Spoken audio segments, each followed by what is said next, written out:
Hey guys, good morning, नमस्ते, प्रणाम। सभी का स्वागत है हमारे चैनल कंचन रिनी ब्लॉग में।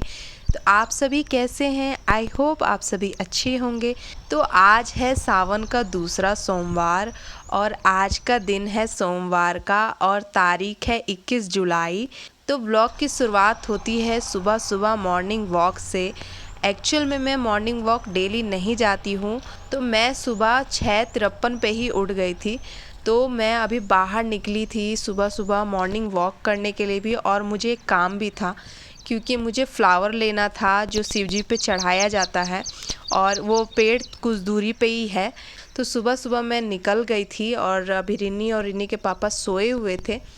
तो ये रास्ते का नज़ारा इतना मस्त लग रहा था, सुबह सुबह पूरा ठंडा हवा चल रहा था और इतना खूबसूरत ये फ्लावर का देखिए, यहाँ पर फ्लावर है ना, ये जब सूर्योदय से पहले पूरा जब हवा रहता है और अभी सूरज की रोशनी नहीं रहती है, तब ये फ्लावर पूरा पूरा खिला रहता है। पूरा ऐसा लगता है जैसे कि किसी ने फ्लावर बिछा दिया है घास पर, और बहुत खूबसूरत लगता है। लोग यहाँ पर आके फ़ोटो क्लिक करवाते हैं।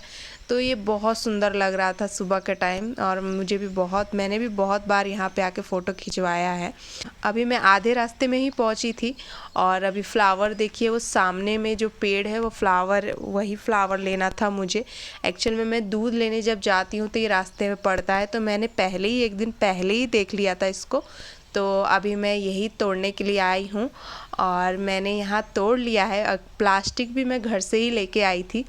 तो फ्लावर तोड़ लेने के बाद मैं अब निकल गई थी घर के रास्ते से, और देखिए कितना ठंडा हवा चल रहा था। बहुत खूबसूरत वेदर हुआ था आज का, और कभी भी बारिश हो सकता था क्योंकि पूरा बादल हल्का हल्का घेरा हुआ था, लेकिन बारिश अभी नहीं, सिर्फ हवा चल रहा था। तो मैं जल्दी जल्दी अब घर जा रही थी क्योंकि मुझे पूजा करना था। तो यहाँ पर मुझे मिल गया था ये जो शंकर भगवान पे चढ़ता है, इसका नाम मुझे मालूम नहीं है। बेलपत्र वगैरह ये सब में ही साथ में आता था, तो यही मैंने ले लिया था चढ़ाने के लिए। तो अब मैं जा रही थी सीधा घर। तो देखिए अभी भी रिन्नी के पापा और रिन्नी सोए हुए थे और पूरा अभी लाइट ऑफ था, तो मैं ऑन नहीं कर सकती थी। तो मैं ये हरा साड़ी आज पहनने वाली हूँ नहाकर। तो मैं नहाकर रेडी हो गई। तो नहाकर रेडी होने के बाद सबसे पहले मैं पूजा करने के लिए आई। तो पूजा किया मैंने। ये मेरा रूम में सबसे साइड में छोटा सा मैंने एक मंदिर बनाया है, और मेरा रूम इतना बड़ा नहीं है, तो मैंने भगवान का स्थान छोटा सा ही बनाया है एक साइड में। तो ये इधर में ही मैं अपना पूजा का सारा सामान रखती हूँ और पूजा पाठ करती हूँ। तो इधर में सारा मैंने पोंछ लिया था पहले ही, और एक दिन पहले ही सब धो के रख लिया था, बस फ्लावर धो रही थी। तो मैं यहाँ पूजा कर रही थी रूम में। तो मैंने प्लेट में ये सब रख लिया था और मैं जा रही थी जल ढारने के लिए शिवलिंग पर। तो हमारे रूम के ना जस्ट सामने में छोटा सा शिवलिंग बनाया गया है, वहाँ पर पूरा तुलसी जी का पेड़ और सब बनाया गया है। तो वहीं पर मैं अभी जाके पूजा कर रही थी।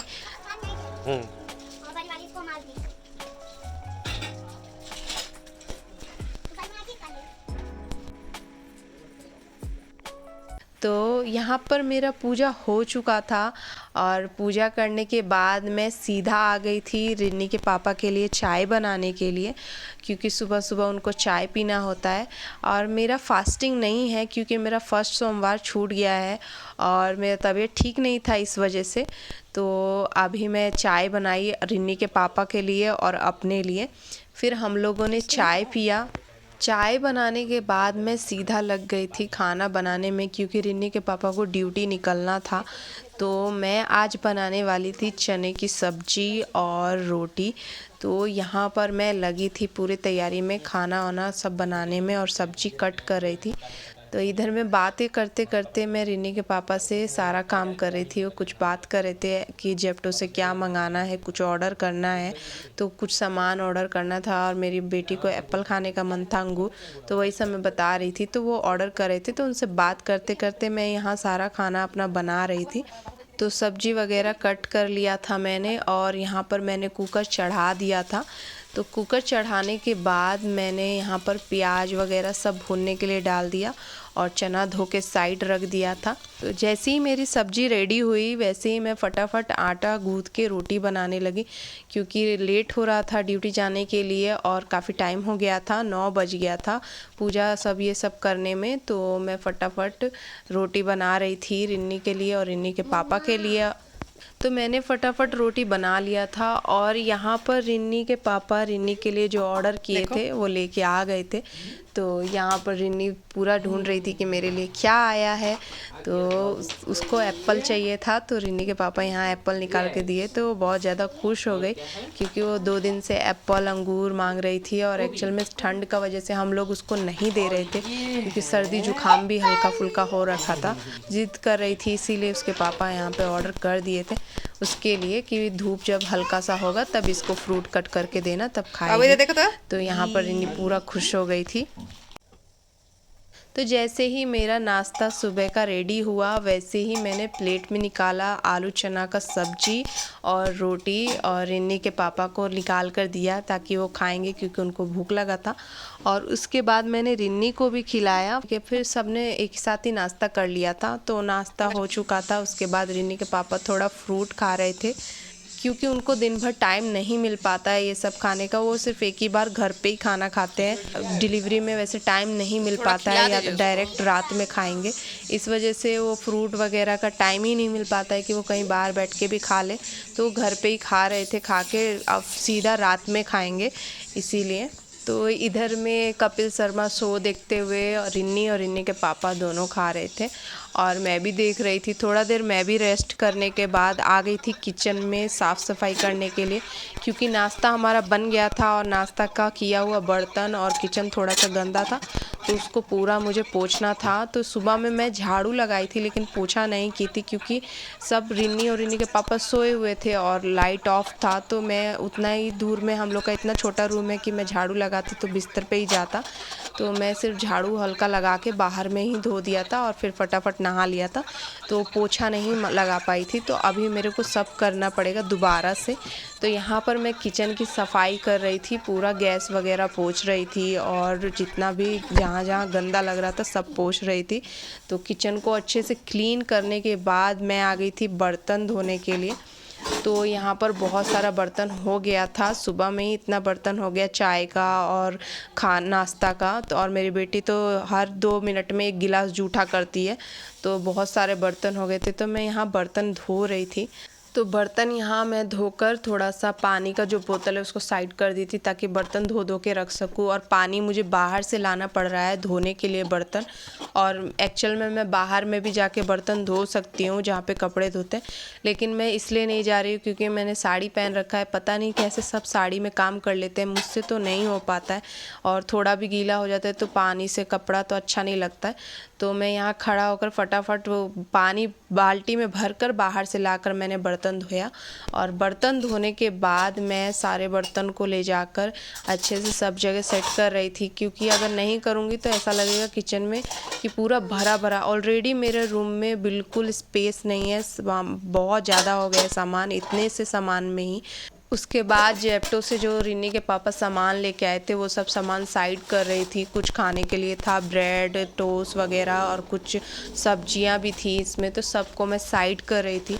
और फिर सब साइड करने के बाद उसके बाद मैं सबसे पहले झाड़ू लगाई किचन में झाड़ू लगाने के बाद फिर जो रूम बेड का अगल बगल में जितना भी दोबारा से मैंने झाड़ू लगाया अच्छे से, ताकि थोड़ा भी गंदा ना लगे। तो दोबारा से झाड़ू लगाने के बाद फिर मैंने पोछा लगाया और पूरे रूम में दोबारा से पोछा लगाया मैंने। तो साड़ी में तो बहुत दिक्कत होता है, सच में साड़ी में अनकंफर्टेबल लगता है मुझे, लेकिन पहना था, आज सावन का टाइम था तो साड़ी पहनना चाहिए, तो पोछा लगा दिया था मैंने। तो झाड़ू पोछा कर लेने के बाद मैं किचन में आ गई थी, क्योंकि किचन में मेरा जो ये आलू प्याज रखने वाला था, यहाँ पर ना ऊपर से थोड़ा सा पानी लीक हो रहा था, जिस वजह से प्याज गीला हो जा रहा था, और गीला होने की वजह से इसमें से स्मेल आने लगा था और मुझे पता नहीं चल रहा था कि कहाँ से आ रहा है। फिर मैंने देखा कि यहाँ से आ रहा है, तो अब मुझे क्या करना होगा, इसको सबको साइड कर के दोबारा से पोंछ कर एकदम साइड रखना होगा। जिधर पानी आ रहा है वहाँ से हटा लगा के रखना पड़ेगा इस सब्जी को। तो वही मैं यहाँ पे साफ़ कर रही थी। अच्छे से सारा प्याज और उसका छिलका साइड करने के बाद सारी सब्जियों को मैंने ऐसे सजा दिया था। तो सजाने के बाद फिर से मेरे को यहाँ पे पोंछना पड़ा था पोंछा से। तो इधर में मेरा पूरा रूम अच्छे से साफ़ सुथरा हो गया था। मेरे से जितना बल पड़ता है अपने छोटे से ही रूम में एडजस्ट करने का, वैसे मैं करती हूँ और उसी में सब चीज़ सही से रखने का कोशिश करती हूँ। बाकी सबका अपना अपना एक हिसाब होता है। तो मेरा किराया का रूम है तो इस वजह से मुझे बहुत एडजस्टमेंट करना पड़ता है छोटे से ही रूम में। और आपको ही पता चल रहा होगा, देखने से ही लग रहा है सबको। तो यहाँ पर बाहर में अभी रिन्नी के दोस्त लोग आ गई थी तो रिन्नी खेल रही थी, तो मैंने सोचा था कि इसको नहला दूँ, पर अभी खेल रही थी तो मैंने भी इसको छोड़ दिया। छोड़ो, एक डेढ़ घंटा खेल लेगी तो आराम से उसका मन बहल जाएगा, फिर उसको नहला के खिलाकर सुला दूँगी। तो बारिश जैसा पूरा वेदर हो गया था तो मैंने फटाफट गई बाहर और सारा कपड़ा उतार ली थी, क्योंकि सूख गया था थोड़ा और कुछ नहीं था। तो जो नहीं था उसको थोड़ा क्लिप लगा के छोड़ दिया था थोड़ा देर के लिए और, कि हवा से सूख जाएगा। लेकिन मैक्सिमम सारे कपड़े मैंने उतार लिए थे बाहर से, क्योंकि बारिश कभी भी हो सकता था, बहुत ऐसा हवा चल रहा था। तो सारा काम ख़त्म कर लेने के बाद मैं सीधा आ गई थी रिन्नी को नहलाने के लिए। तो रिन्नी को नहला उलाकर मैंने यहाँ पर कर दिया था रेडी। और उसके बाद देखिए रिन्नी ने अपना क्या हालत कर लिया, लिपस्टिक लेके पूरा फेस को अपना बेकार कर लिया। इस लड़की को सिर्फ लिपस्टिक चाहिए, इसको पता नहीं कहाँ से मिल गया, पूरा अपना फेस पे लगा लिया। पर खैर कोई नहीं, हम भी बचपन में ये सब हरकतें करते थे, लिपस्टिक लगाने का बहुत शौक़ था। तो इसीलिए मैं भी थोड़ा हंसती हूँ इसे देखकर, पर पूरा फेस बेकार कर लेती है अपना, इसीलिए थोड़ा सा गुस्सा भी आता है। तो रिन्नी अपना यहाँ बैठी थी, तब तक मैं रिन्नी के लिए चावल चढ़ा दी थी कुकर में धोकर अच्छे से। थोड़ा सा ही चावल बनाना था क्योंकि रिन्नी के पापा है नहीं और मैं थी तो मैं भी थोड़ा सा ही खाती, बस 2 जन के लिए ही थोड़ा सा चढ़ाया कुकर में चावल। तो जब तक चावल हमारा हो रहा था तो यहाँ बाहर में पूरा हल्का हल्का बारिश होना स्टार्ट हो ही गया था।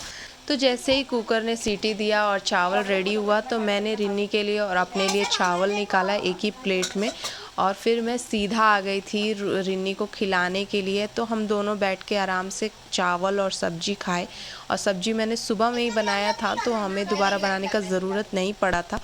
तो हम लोगों ने दोनों ने माँ बेटी ने बैठ के आराम से खा लिया था खाना दोपहर का। फिर थोड़ा देर बाद बहुत ज़ोर से बारिश हुआ तो रिन्नी दौड़ कर जाकर बाहर खड़ी हो गई थी बारिश देखने के लिए, क्योंकि इससे बारिश देखना बहुत पसंद है। लेकिन बहुत ज़्यादा और बहुत ज़ोरदार बारिश हो रहा था कि लाइट चली गई थी हमारे एरिया की। ऐसा 2 दिन से कंटिन्यू हो रहा है, मैक्सिमम टाइम बहुत ज़ोर से बारिश आ रहा है और करंट चला जा रहा है, काफ़ी टाइम तक नहीं आ रहा है। तो गाइस आज के लिए इतना ही, मिलती हूँ आपसे नेक्स्ट ब्लॉग में। मेरे चैनल पे न्यू है तो सब्सक्राइब करके कमेंट कर दीजिएगा। Thank you for watching, bye bye.